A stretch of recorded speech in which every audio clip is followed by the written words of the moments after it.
ഇരിക്കൂ.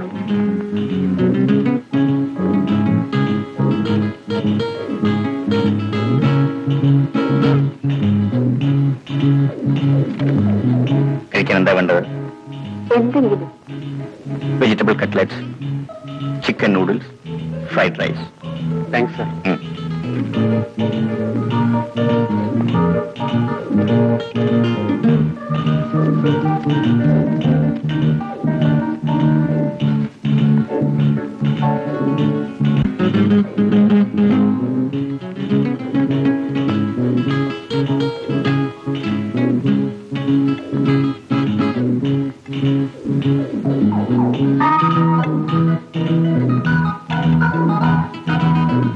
Enough.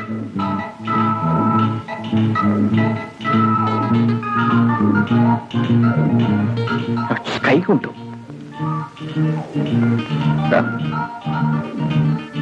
ഇത് വെച്ച് കഴിക്കാൻ അറിയില്ല. ഒന്ന് ശ്രമിച്ചു നോക്കൂ.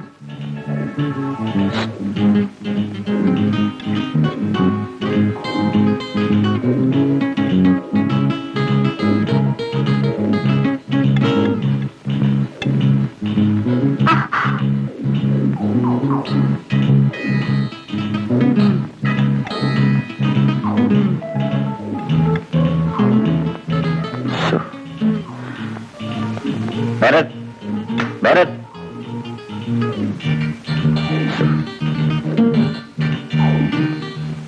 അങ്ങനെ ഒരിക്കൽ നിന്റെ അച്ഛനും അമ്മയും നിന്നെയും കൊണ്ട് പൊന്മുടിക്കൊരു പോക്കുപോയി. നിന്നെ നോക്കാൻ കാർത്തു ഉണ്ടായിരുന്നു കൂടെ. അവിടുന്ന് തിരിച്ചു വന്നത് നിന്റെ അമ്മയുടെ ശവവുമായിട്ടാണ്. എങ്ങനെയാ അമ്മാവ എന്റെ അമ്മ മരിച്ചത്? പറയൂ കേശവമ്മാവ. കാല് തെറ്റി ഗർത്തത്തിലേക്ക് വീണുപോയെന്നാണ് പറഞ്ഞത്. എങ്ങനെ കാല് തെറ്റി? പറയില്ലല്ലേ?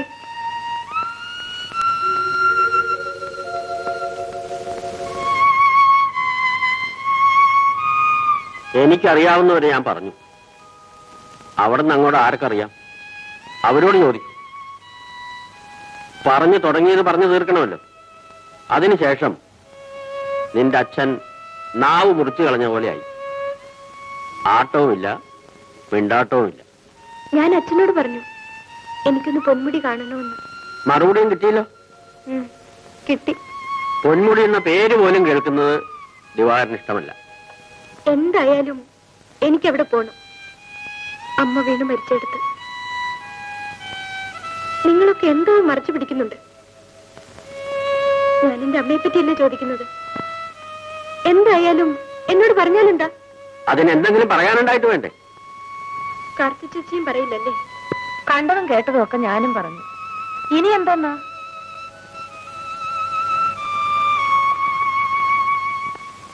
ഈ ചേട്ടൻ ഒരുത്തനാ കുഞ്ഞിന്റെ മനസ്സ് അലങ്കോലപ്പെടുത്തിയത്.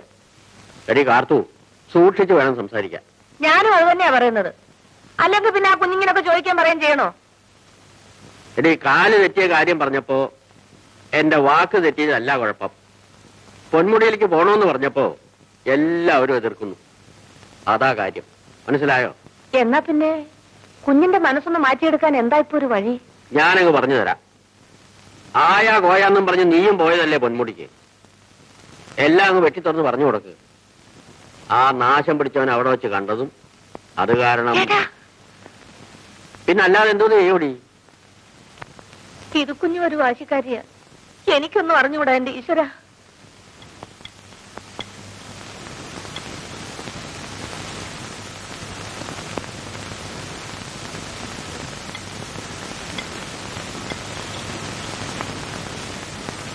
വിധു എവിടെ?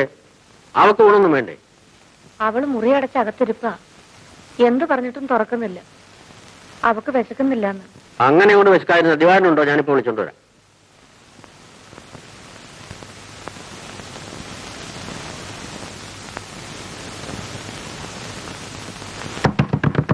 നമ്മൾ വാരി വെല്ലിപ്പിടിക്കാൻ വന്നതല്ല. ഒരാൾ മതി. ഇങ്ങോട്ട് മാറിയേക്ക്. മോളെ വിധു, വാതിൽ തുറക്ക്. ഇത് കേശവമാനാ. വിധുമോളെ, നീ എന്താ ഉറങ്ങണോ? എന്താടി? അല്ല, അവൾ ഉറങ്ങുകയാണെങ്കിലേ ചേട്ടന്റെ ചോദ്യം അവള് കേൾക്കുവോ? ഇതുമോളെ, നിന്റെ കേശന്മാനായി പറയണത്. നിനക്ക് വിശക്കണില്ലെങ്കിൽ കേശന്മാനും വിശക്കണില്ല. ദേ, ഈ വാതിലിന്റെ മുമ്പിൽ നിരാഹാര സത്യാഗ്രഹം രക്ഷിക്കാൻ പോവാ. ഇതുമോള് വന്നില്ലെങ്കിൽ മരണം വരെ കേശമാൻ ഇവിടെ ഇരിക്കും. എനിക്കറിയില്ലേ കേശമാൻ വിളിച്ചാ മോള് വരാതിരിക്കില്ലെന്ന്. ദിവാരൻ പോയി. ഒന്നും കഴിച്ചില്ലേ?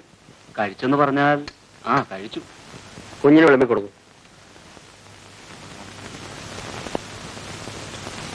കാർത്തു, ഇവിടെ വരുമ്പോഴാ ഈ വീട്ടിനൊരു അനക്കം വയ്ക്കാറ്.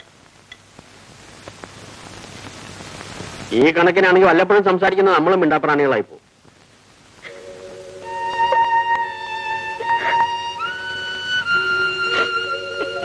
മോളെ, നീ ഇതൊന്നും അത്ര കാര്യമാക്കണ്ട.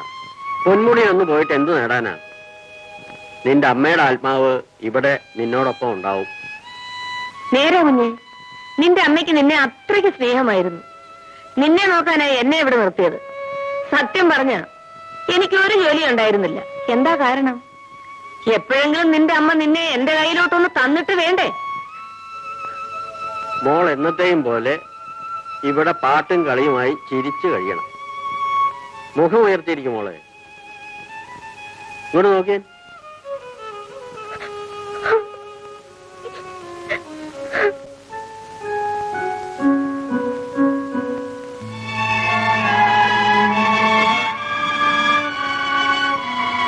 എന്താ? ദിവാകരന്റെ മകളും ഞാനും വേറെ 10-12 പേരും കഴിഞ്ഞു കൊടുന്ന വീടായിരുന്നു. എന്താ മനസ്സിലായില്ലേ? ഞാനൊന്ന് ചോദിക്കട്ടെ, ഇത് വീടോ അല്ല ശവപ്പറമ്പോ? കേശവൻ ദിവാകരൻ ഇവിടെ ജീവിക്കുന്നു, അതുപോലും അറിയുന്നില്ല. ബാക്കിയുള്ളവരുടെ കാര്യം വിടൂ. തെറ്റും കുറ്റവും എന്താണെന്ന് അറിയാത്ത ഒരു മകളുണ്ടല്ലോ. അവൾ എനിക്ക് ജീവനാണ്. സംസാരിക്കുന്ന കാര്യത്തിൽ ലുബ്ധനാണല്ലോ ദിവാകരൻ. അതുകൊണ്ട് ഞാൻ സഹായിക്കാം. ഈ കാണായ സ്വത്തുക്കളെല്ലാം അവൾക്കുള്ളതാണ്. അവൾക്ക് വേണ്ടിയാണ് ദിവാകരൻ ജീവിക്കുന്നത് തന്നെ. അവളെ മനസ്സും ജീവനും അർപ്പിച്ച് സ്നേഹിക്കുന്നു. സമയമാവുമ്പോ കൊള്ളാവുന്ന ഒരുത്തനെ അവളെ വിവാഹം കഴിച്ചു കൊടുക്കും. എന്നിട്ട് അവൾ കുഞ്ഞുകുട്ടികളോടുകൂടി സസുഖം ജീവിക്കുന്നത് കണ്ടുകൊണ്ട്... അതെ കേശവൻ, അതെ. വെറും സ്വപ്നമാണ് ദിവാര, നടപ്പില്ല. അമ്മ വീട് വിട്ടിറങ്ങിയപ്പോ, അച്ഛൻ മരിച്ചപ്പോ അന്ന് മിണ്ടാപ്പൂച്ച ആയതാ. ആ കാര്യത്തിൽ ദിവാകരനെ ഞാൻ കുറ്റപ്പെടുത്തുന്നില്ല. എന്നാൽ എല്ലാം അറിയാവുന്ന ദിവാകരൻ മകളെ ആ ഗതികേടിലെത്തിച്ചിരിക്കും. നാവ് പോലെ അല്ല തലയെങ്കിൽ ഒന്ന് ആലോചിച്ചു നോക്കും. അത്ര എനിക്ക് പറയാനുള്ളൂ.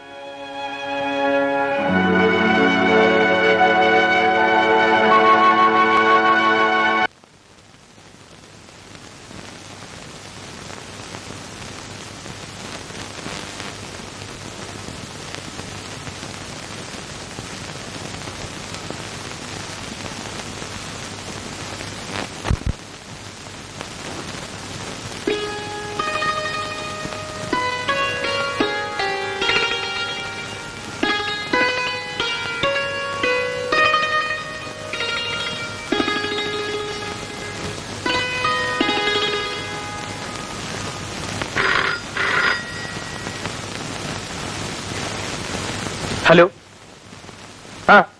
അതെ. പേരെന്താ പറഞ്ഞത്? ദിവാകരൻ മുതലാളിയോ? ശരി. അച്ഛാ, അച്ഛാ. എന്താടാ? തിരുവനന്തപുരത്തുനിന്ന് ഒരു പാർട്ടി വരുന്നുണ്ട്. ഒരു അച്ഛനും മകളും. റൂം വേണമെന്ന്. ആരാ? പേര് വല്ലതും പറഞ്ഞോ? ഏതോ ഒരു ദിവാകരൻ മുതലാളിയും മകളും.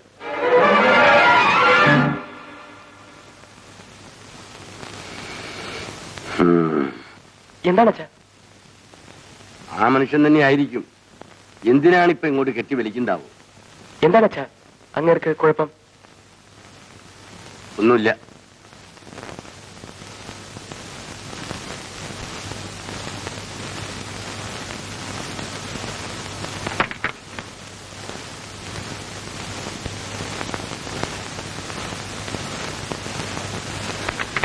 കാത്തു വരണമെന്നില്ല.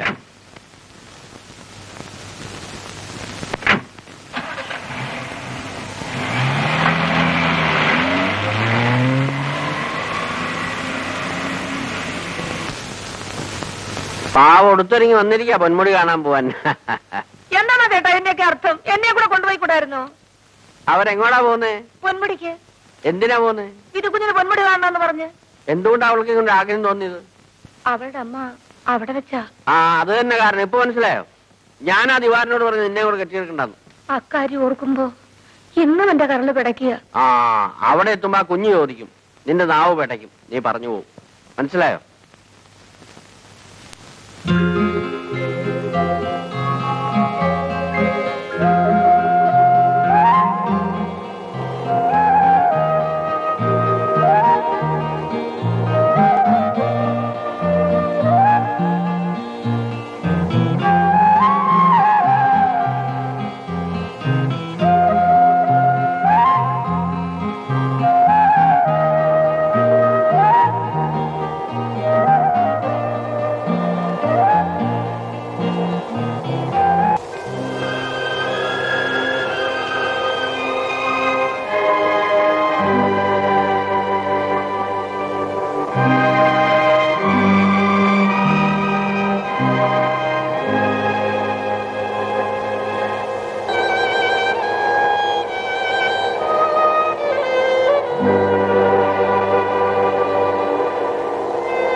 നമസ്കാരം സാർ.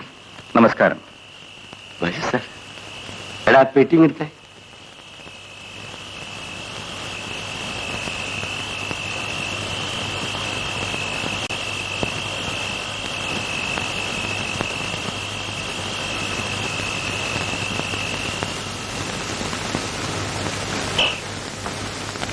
വർഷങ്ങൾക്ക് മുമ്പ് സാർ ഇതേ മുറിയിൽ വന്നാ താമസിച്ചത്. അടുത്ത മുറി ഒഴിവാണ്. വേണമെങ്കിൽ അതും ആവാം. ആരുമില്ല.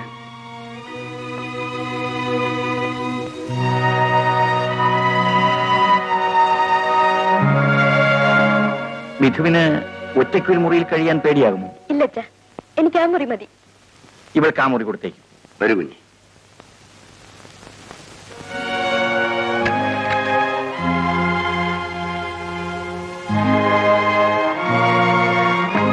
ഈ പെട്ടി അവളുടെ മുറിയിൽ കൊടുത്തേക്കോ.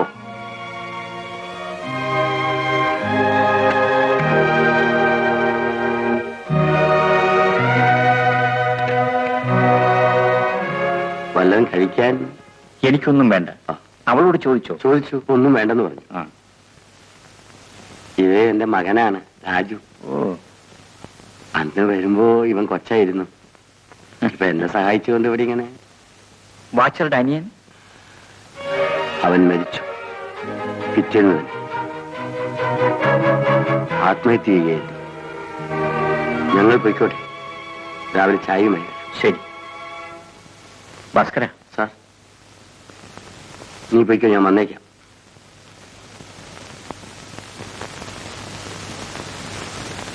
മിഥുവിന്റെ അമ്മ ഈ സ്ഥലത്ത് വെച്ചാണ് മരിച്ചത്. അതെ. എങ്ങനെ? എന്നോട് ചോദിക്കുന്നത്? അതെ, എനിക്കും നിങ്ങൾക്കും മാത്രം അറിയാം. ആ രഹസ്യം ഒരിക്കലും എന്റെ മകൾ അറിയാൻ ഇടവരരുത്. അവൾ ചോദിച്ചാൽ പോലും പറഞ്ഞു പോകരുത്. ശരി സാർ. പൊയ്ക്കുള്ളൂ.